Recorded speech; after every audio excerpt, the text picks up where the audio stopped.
नमस्कार मेरे प्यारे दोस्तों, स्वागत है एक बार फिर से हमारी इस ऑर्गेनिक ग्रीन गार्डन चैनल पर। और आप बने हैं मेरे साथ यूट्यूब चैनल पर। साथ में उम्मीद रखता हूं कि आप भी स्वस्थ होंगे, हेल्दी होंगे। दोस्तों, आज हम केले के पौधे को गमले में या फिर ग्रो बैग में किस तरह से प्लांटेशन कर सकते हैं, इसकी मिट्टी किस तरह से होनी चाहिए जिससे केले के पौधे में जल्दी ही फल आने लगे। आज हम देखेंगे कि ग्रो बैग में हम किस तरह से इसे प्लांटेशन कर सकते हैं और किस तरह की मिट्टी होगी। आज की वीडियो में हम ये जानने वाले हैं।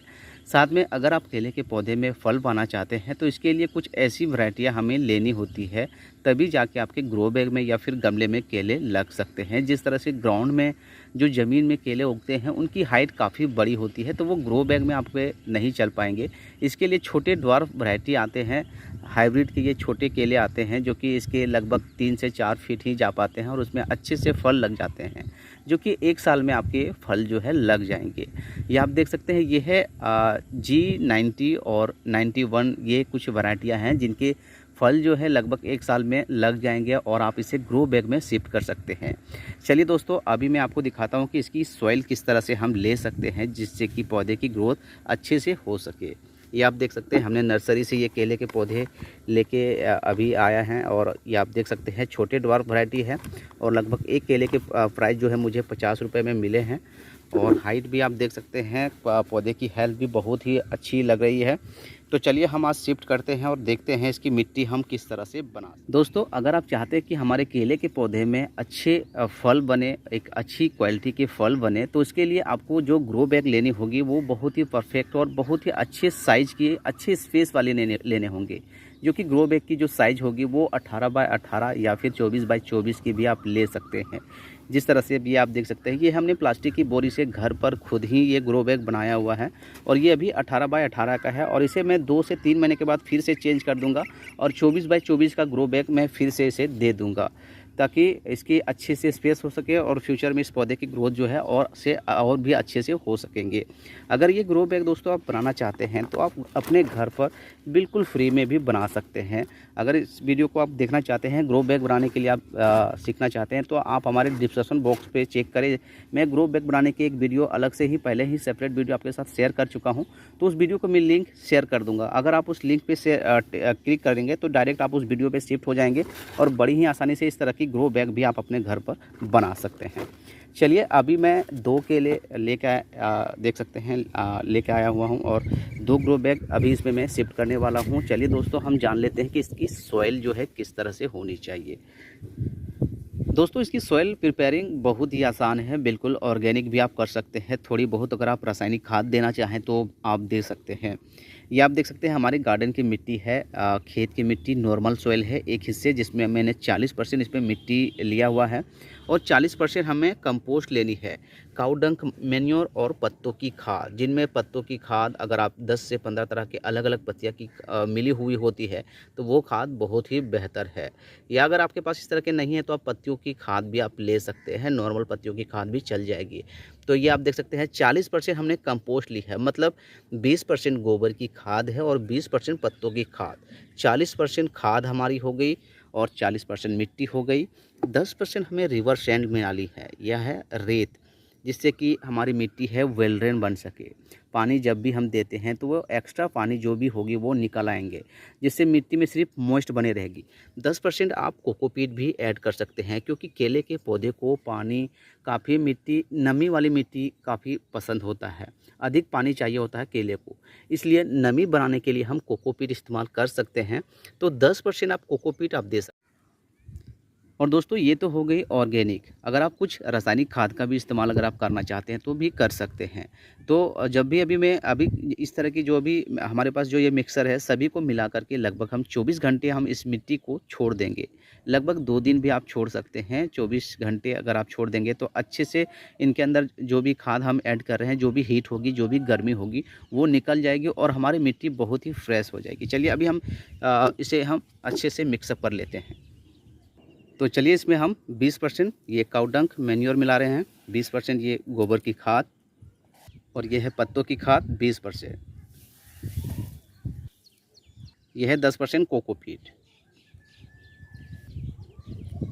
और ये है 10% रेत।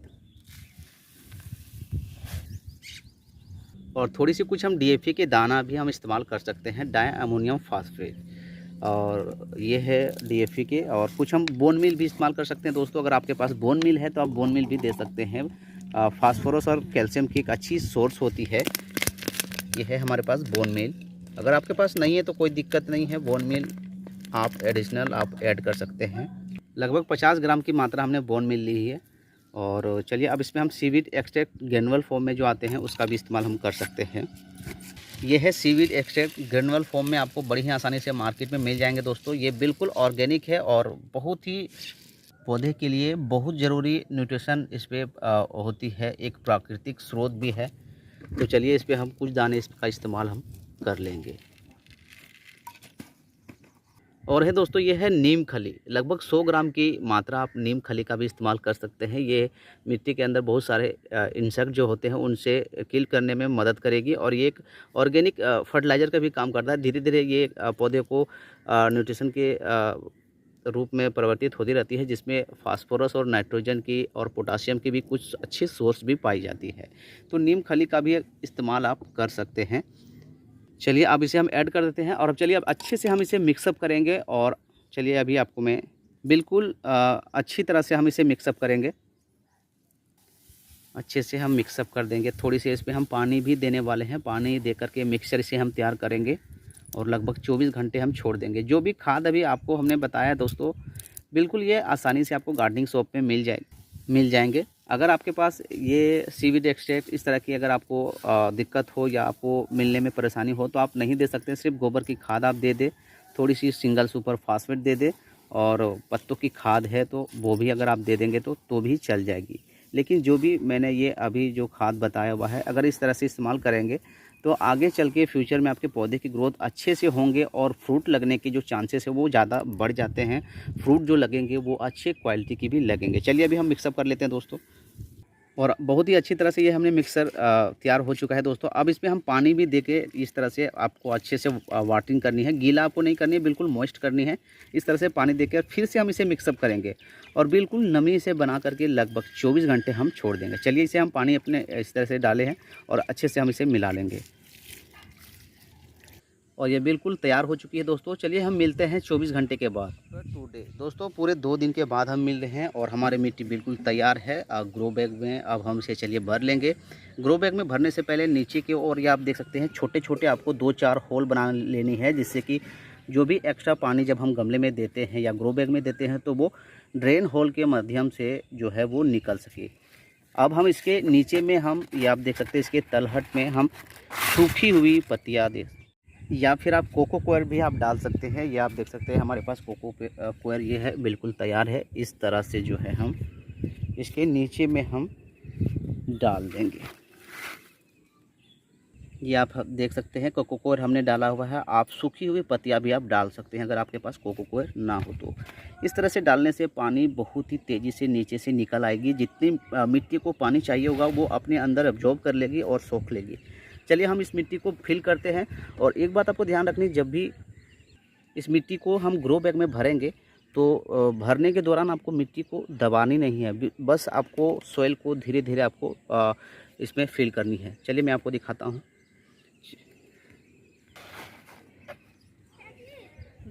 जितनी हल्की आपकी मिट्टी होगी दोस्तों उतनी तेज़ी से प्लांट की रूट डेवलप करेगी, काफ़ी तेज़ी से फैलेगी। और जाहिर सी बात है किसी भी प्लांट की रूट जब अच्छे से फैलते हैं तो ऊपर से पौधे की ओवरऑल जो ग्रोथ होती है वो बहुत बेहतर होती है।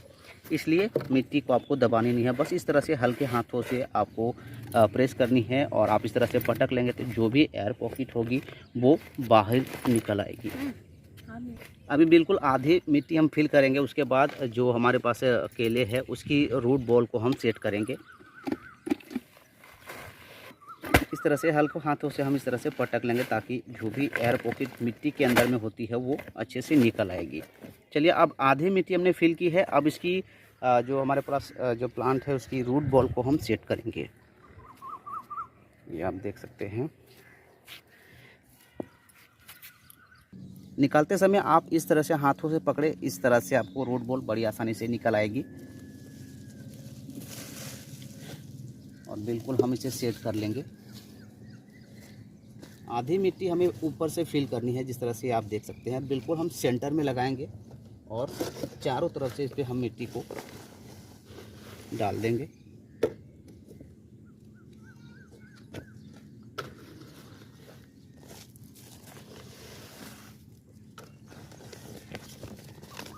इस तरह से। चलिए दोस्तों, अब अच्छे से हमें इसे वाटिंग करेंगे, बिल्कुल बेहतर अच्छी तरीके से, ताकि ड्रेन होल से अच्छे से पानी निकल सके। और अभी हम इसे लगभग 4 से 5 दिन शेड वाले एरिया में हमें रखनी है। उसके बाद 4 से 5 दिन के बाद आप इसे फुल डे की धूप में भी आप रख सकते हैं। 2 महीने के बाद हम इस ग्रो बैग को फिर से हम चेंज करने वाले हैं।